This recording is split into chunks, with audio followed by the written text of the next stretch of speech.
Golden State Media Concepts social media podcast. Time to hashtag everything. We talk about all the fun, crazy stories on social media. From Instagram to Facebook, Twitter to Tumblr, or probably even Friendster. Join us each week as we explore the quirky side of social media. It's the Golden State Media Concepts social media podcast. It's simple, such a sad song.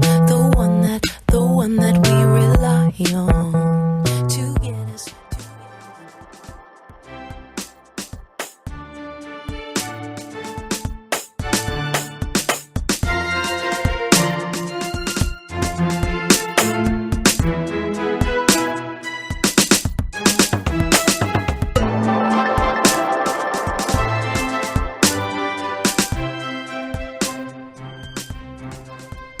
Hello and welcome to the GSMC Social Media News Podcast, brought to you by the GSMC Podcast Network. I am your host, Heidi, and I am very excited because today I have some fun social media news stories to share. I enjoyed reading through most of these, I would say, so I hope that you all can enjoy them too. And I want to start off with one that, I guess, when I am reporting this, while the original story I'm sure you all know about, this is sort of a follow-up to the initial controversy. This is about the Clemson University Tigers, which you've all heard of because they are a football team that went to the White House to be served food by the president and got a buffet of fast food. So this story is not necessarily what happened originally. This is the follow-up. This is more like the aftermath to this story. So this occurs after President Donald Trump had served the Clemson championship football team McDonald's and other fast food. It occurred when they were on a visit to the White House. And after this visit, Good Morning America host Michael Strahan on Tuesday, he promised to feed the 15-0 Tigers lobster. All on him. All on his wallet.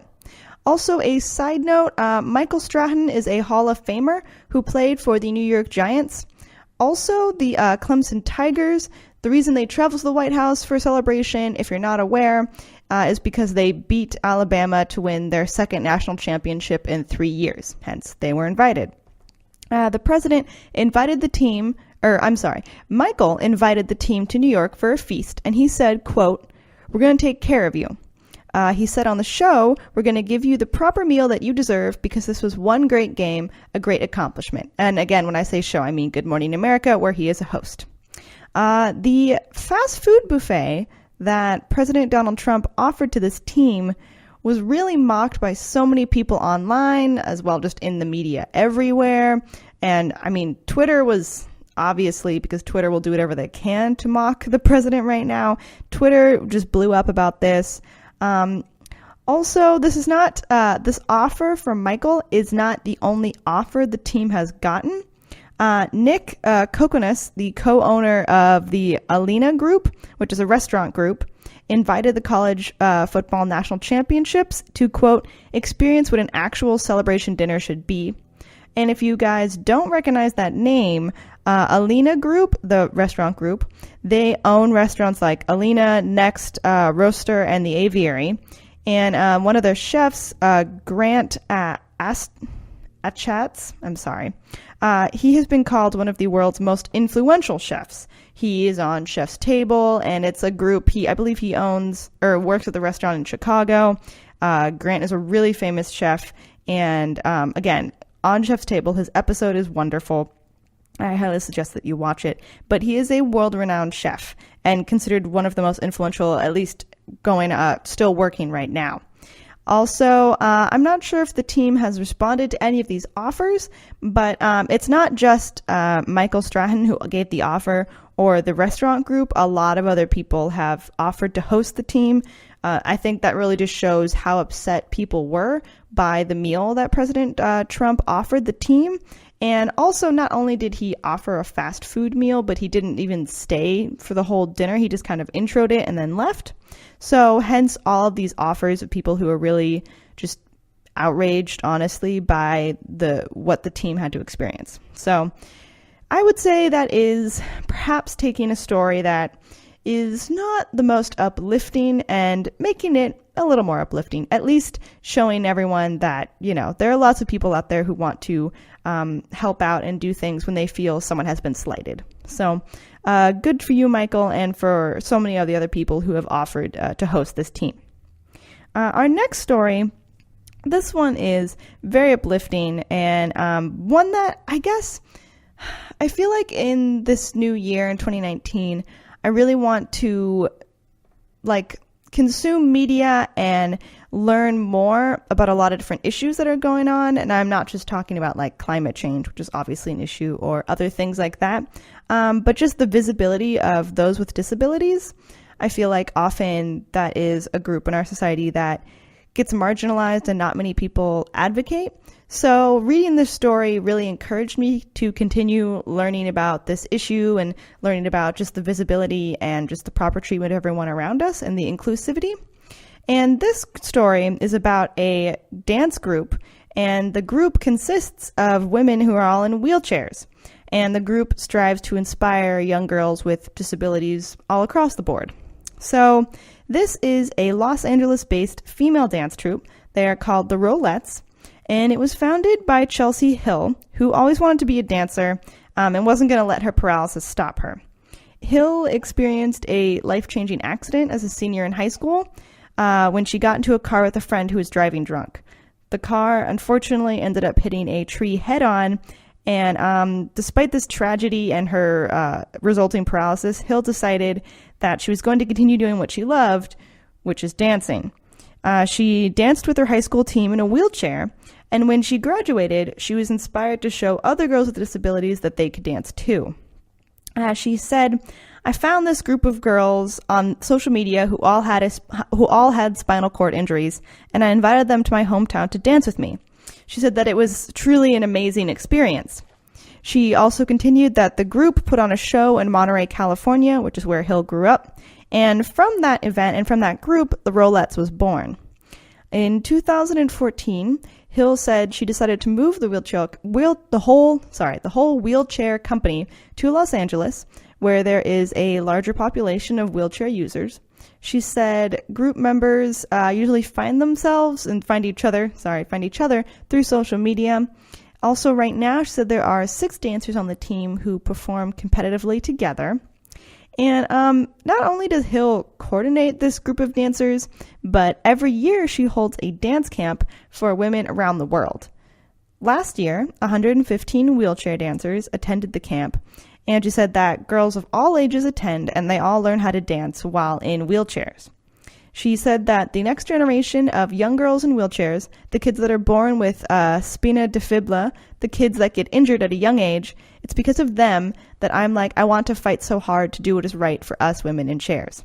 She also said, "I want to break down the stereotype of wheelchair users and show that dance is dance, whether you're walking or you're rolling." She opened the camp originally to kids in 2017, and she has said that it has really changed her perspective, and she realizes that the company was even more than she thought it could be. And she said that, honestly, the most incredible feeling that I've ever had, being able to talk to young kids, being able to teach young kids how to dance. So clearly it's something that she feels extremely passionate about, not just herself dancing, but showing others around her and others that are also in wheelchairs that everyone can dance and everyone can participate. She said that interest in the dance troupe, the Rollettes, has expanded, and she is now hearing from mothers of boys who also use wheelchairs. She said that it initially started for girls, the group did, because she wanted to make friends and meet other girls. But this group has since expanded in the past few years to include guys as well. Also, for Hill, it's not just about teaching others the art of dance. It's about giving them a space where they feel they belong.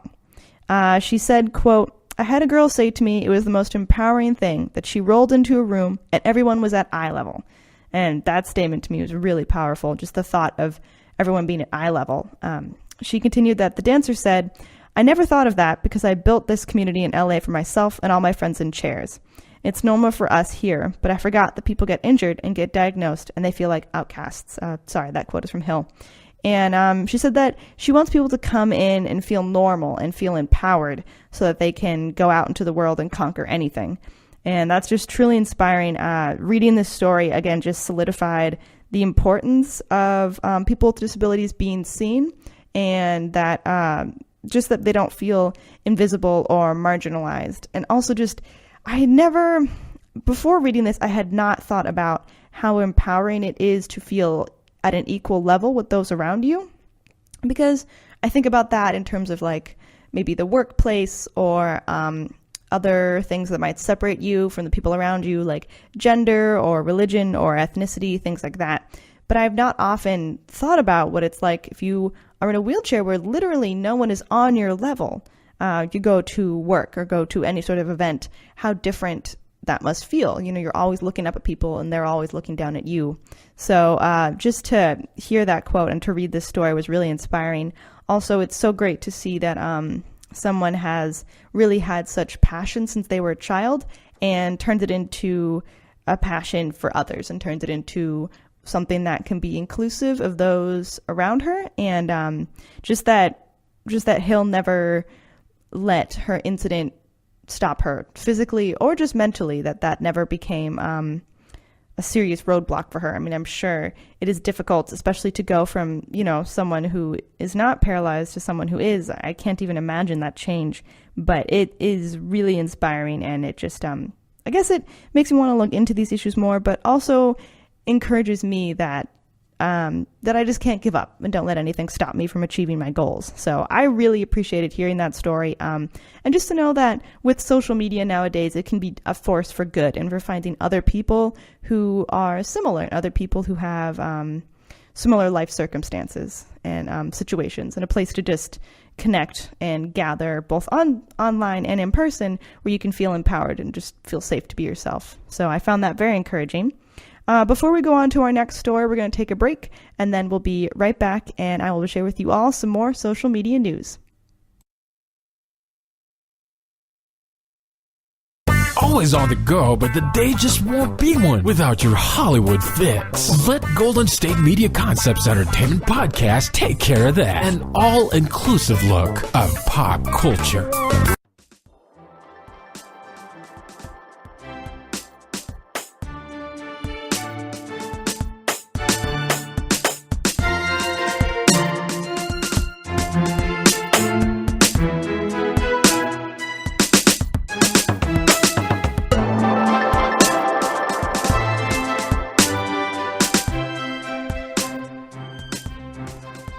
Welcome back to the Social Media News Podcast. We are continuing to share some social media news stories. I want to share one. This is perhaps not as inspiring, but I would say this is a fun story. This is about Twitter. It is about a tweet that sort of got a bunch of traction and a bunch of responses, and I found this very entertaining. This started when Twitter user Doug Tilley asked his followers to share stories about meeting their heroes and having the interactions live up to the hype. He wrote, quote, "Tell me a story of when meeting your heroes lived up to expectations." So this is for all those people out there who have always, just loved certain celebrities, Hollywood actors or just musical performers or whoever you love, and just seeing, you get that off chance to meet them, or maybe you go to some sort of signing, like a record signing or a book signing, and you get to meet them, and it's not the dreaded disappointment that you feel that they sort of recognize you. I guess that's what I felt really hit people the most, is that they felt recognized and seen by someone that they love so much. So that was very encouraging and adorable, really. Also, there are some fun stories in here. The thread, based off of what Doug tweeted, it quickly went viral, and people from all over started sharing their heartwarming exchanges with celebrities. There are some fun responses. I just wanted to read them for you all, and I hope that they bring a smile to your face like they did mine. This first one is about Carrie Fisher, and it says, "Carrie Fisher was on my flight. As we deplaned into the terminal and I rushed to make a connection, I stage whispered as I walked by her, 'I love your writing.' She stopped dead in her tracks, shrugged, and looked at me like I was nuts, saying, "I love your reading?" I could totally imagine Carrie Fisher doing that. This is another one. Not sure about Hero, but DiCaprio literally ran into me in a club. He apologized, shook my hand, bought me a shot, and promptly walked back to his table with 4 models, 2 magnums of champagne, and a bunch of sparklers. It was 3 a.m. on a Wednesday. Leonardo DiCaprio, he just always sounds like he can party, and that he's just always flanked by gorgeous women. I don't know. This one is about Lady Gaga, very popular right now, especially also if you have not seen A Star is Born. What are you doing with your life? Please go see it. Anyway, this says, I met Lady Gaga the night Joanne came out. She had just performed and she was clearly exhausted, but she took the time to learn my name and sign my CD. I told her what her music meant to me and she held my hand and thanked me. I'll never forget it. That's really sweet. I have heard that Lady Gaga is really great with fans, so that's encouraging. I like to think that there are celebrities out there who, I don't know, want to bring joy or let their fans know how much they're appreciated. That's always encouraging to see. On to the next one. This is about Versace. This Twitter user said, when I met Donatella Versace, she asked me about my creative pursuits and looked me dead in the eye and said she believed in me. It's exactly what I needed to hear from someone I idolized at age 17, one of the most genuine celebrities I've met. That's really encouraging. This next one says, only told the story last weekend on Dolly Parton's birthday. I was super nervous as she signed my CD, talking about Dolly Parton. And she said, this user said, I've loved you for over 20 years. She grabbed my hand and said, oh, honey, don't stop now. That sounds like Dolly Parton. Sounds like what you would say. This other one says, was on a set visit when we were told up front we wouldn't be speaking to Harrison Ford, despite him being there that day. So being on a set where Harrison Ford was filming. But later he popped in and, I can't say that word. He talked with them for a good 10 to 15 minutes because he heard we were bummed with not getting time with him. Can't say that word either. Said it ruled. Oh, the self-censoring.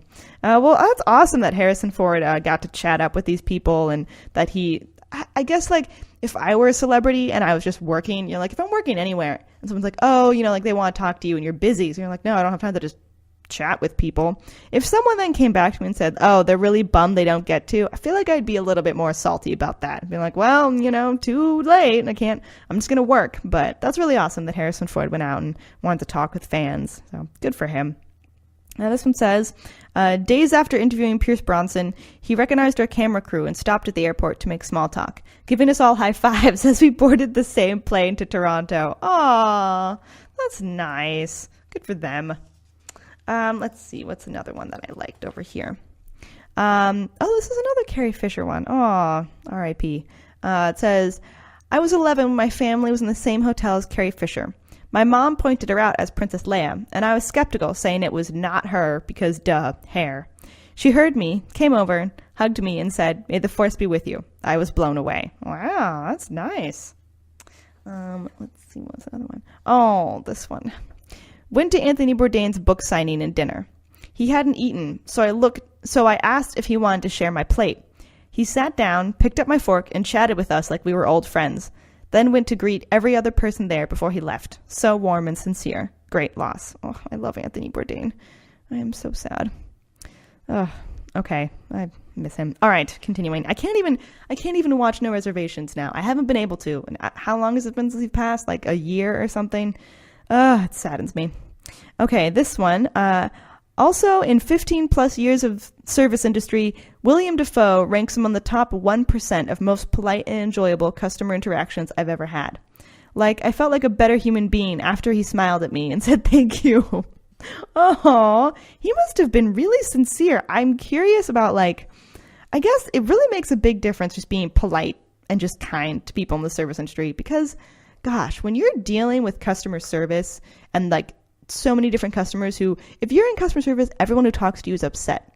So that's awesome that someone can, like, have such a great interaction, even though you just want to get your Starbucks coffee or whatever the interaction is about. It makes such a difference to be polite. I think especially it can be stressful if you're like a celebrity because I feel like, eyes are always on you and paparazzi and fans and everyone's always looking to you. And that must be a lot of pressure. But then still under that pressure to just always be as polite and genuine as you can be, I admire that. I feel like I should try and be more polite and genuine when I see people, and, you know, I don't even feel pressure to perform or anything. But good for William Dafoe. This one, this is about Bryan Cranston. This says, I got to meet Bryan Cranston towards the end of Breaking Bad, and he was so sweet and kind and friendly, and even strangled me for a photo. And yes, there is a photo of a fan who is being fake strangled by by Bryan Cranston. So good for them. Wow. He really does a whole, he does the Breaking Bad, face too. He looks so evil. Man, good for him. Way to really, make a fan's day. I enjoyed this one. This one is from a Twitter user who said, I once was in a disastrous late night rewrite when the big star of the project was pissed at everyone.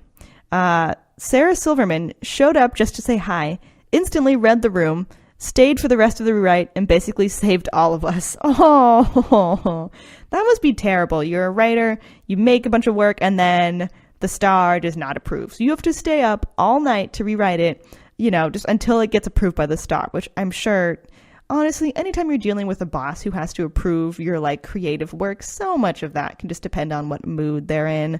I mean, you would hope that that it's not just a matter of opinion, but it can definitely just turn into a matter of opinion. Does that person like you? Are they in a good mood? Was there traffic on the way to work? And just those tiny details can make them completely write off your work and not give you the okay, which then you're the person who has to stay there all night and rewrite.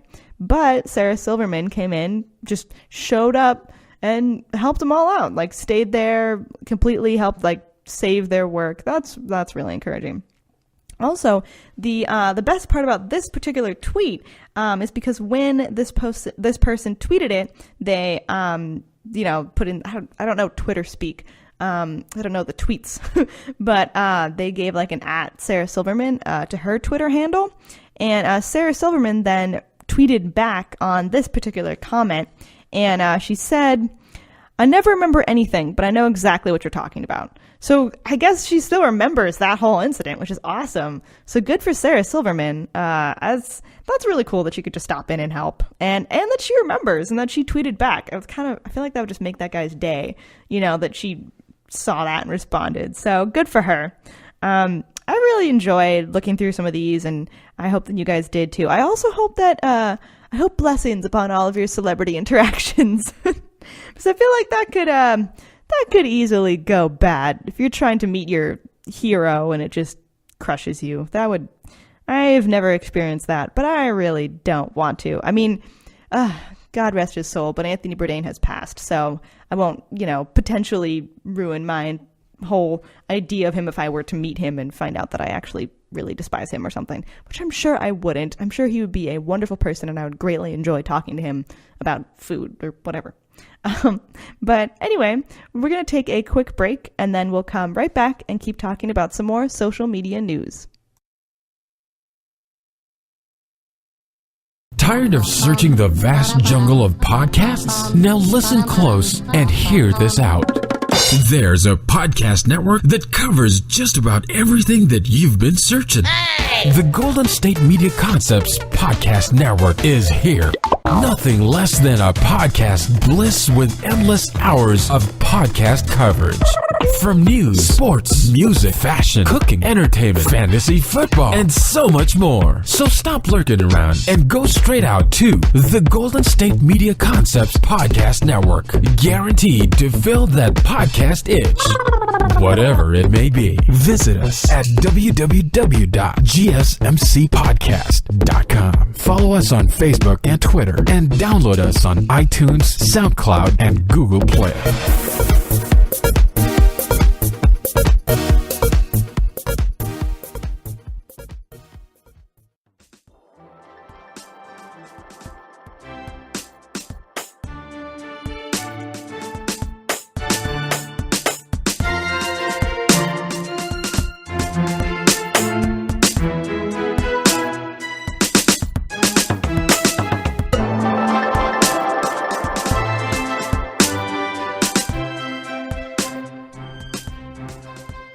Welcome back to the Social Media News Podcast. We are continuing our social media news stories.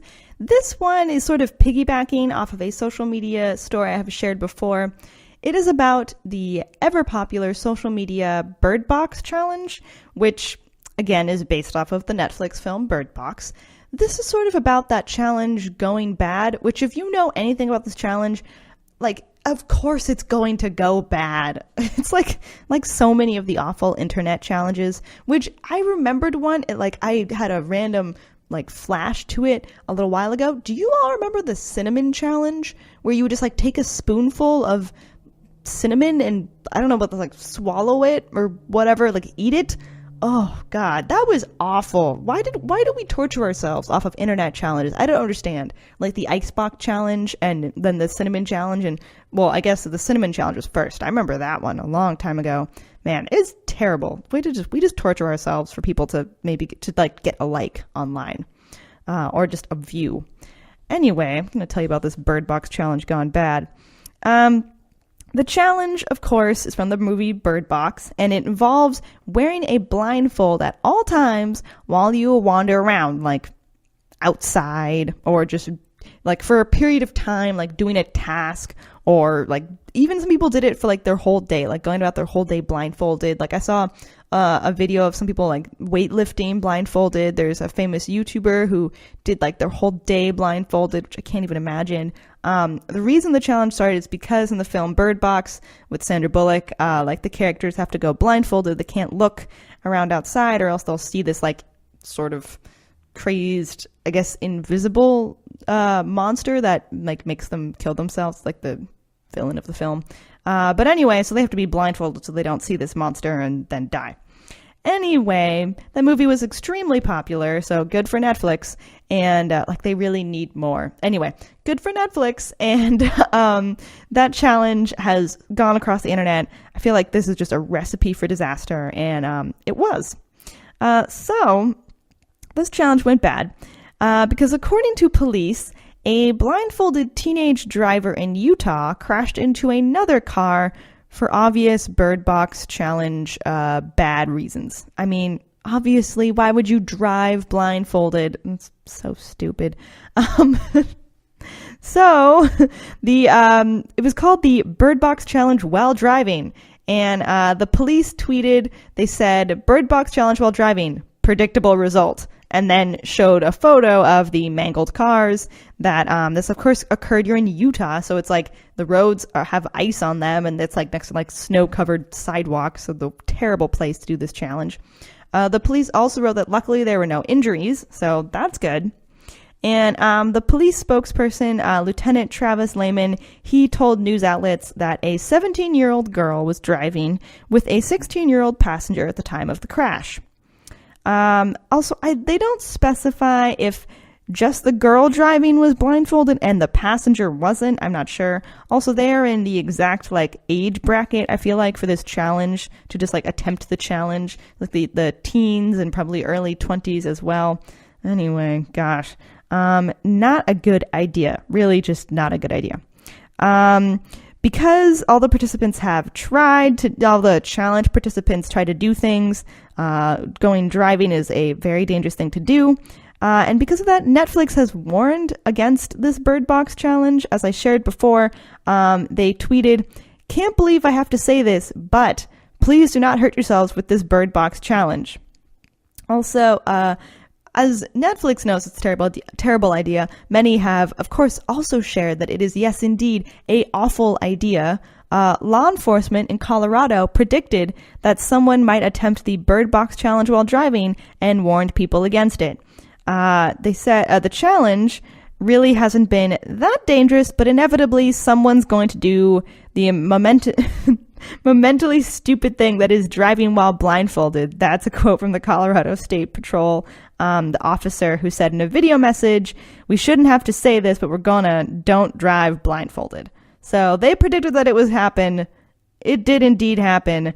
Thankfully, no one was hurt, but it is a terrible idea. Please do not drive blindfolded for the Bird Box challenge or for whatever other silly, I can't even fathom reason you'd want to do it. Unless, I don't even know, you're trying to impress someone, like it's a terrible idea. And they were probably filming it, since I feel like the reason the challenge is so popular is because people film it and like share it, so it just goes viral because of that. So like someone probably has that video recorded of them driving blindfolded and then crashing into a car. That's terrible. Again, I'm so glad no one was hurt, but like the Colorado police predicted that someone was going to do this. So I know this sounds lame, but adults everywhere are telling you to not do this. So please don't. Hopefully this challenge is fading out as many of the other internet viral challenges do. So I hate to be a buzzkill, but I kind of hope that it ends, because this is a danger to everyone on the road. Also, that poor other person who got hit too. I hope that they're okay. I mean, they're okay, but like their car is wrecked. Anyway. Oh, those teenagers' parents are probably really disappointed, and their insurance is totally going to go up. So, on that very positive note, I hope you all enjoyed our social media news stories for this episode. And that brings us to the end of our show. Please tune in to the next social media news podcast episode. You've been listening to the Golden State Media Concepts Social Media Podcast, part of the Golden State Media Concepts Podcast Network. You can find this show and others like it at www.gsmcpodcast.com. Download our podcast on iTunes, Stitcher, SoundCloud, and Google Play. Just type in GSMC to find all the shows from the Golden State Media Concepts Podcast Network, from movies to music, from sports to entertainment, and even weird news. You can also follow us on Twitter and on Facebook. Thank you, and we hope you have enjoyed today's program.